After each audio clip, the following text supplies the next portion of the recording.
RRB previous questions. First question, 3 plus 3 divided by 3 into 3 minus 3 యొక్క విలువను కనుగొనండి. ఇది మనము బాద్మాస్ రూల్ ప్రకారం చేయాలి.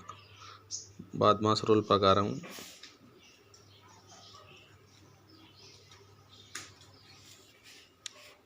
ఫస్ట్ ఏముంది ఇక్కడ divided by into plus minus కాబట్టి first divided by 3 plus 3 divided by 3 ఏమవుతుంది 1 ఇంటూ 3 మైనస్ 3 డివైడెడ్ బై తర్వాత multiplication 3 plus 1 into 3 3 minus 3 next addition 3 plus 3 6 minus 3 6 minus 3 3 so answer option 3.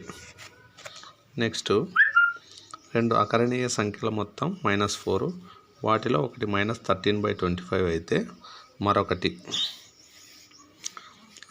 రెండు సంఖ్యల మొత్తం ఎంత మొత్తము -4 అయితే మొదటిది ఇచ్చినాడు రెండో దాన్ని మనం కనుక్కోవాలి. మొదటిది ఎంత -13/25 ప్లస్ రెండోది మనకు తెలియదు x అనుకోండి ఈక్వల్ టు ఈ రెండింటిని కలిపితే ఎంత అన్నాడు -4. ఇప్పుడు మనం ఏం చేయాలి x వాల్యూను కనుక్కోవాలి.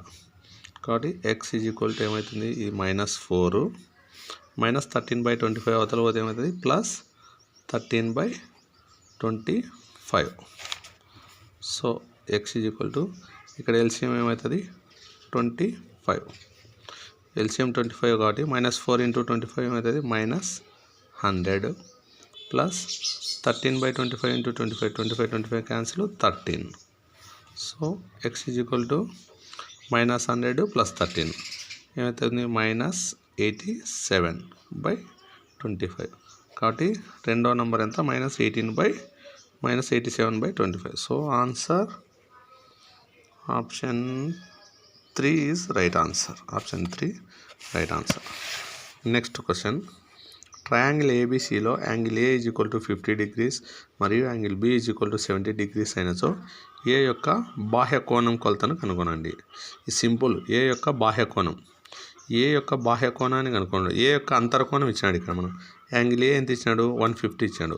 యాంగిల్ ఏ 150 ఇచ్చినాడు కాబట్టి ఏ యొక్క బాహ్య కోణం ఏమవుతుందంటే 180 మైనస్ అంతర్కోణం 180 మైనస్ అంతర కోణం 180 మైనస్ అంతర్కోణం ఎంత ఇక్కడ మనకు యాంగిల్ ఏ 50 ఇచ్చినాడు 180 minus 50 that is equal to 130 అవుతుంది. So option 3 is right answer 130.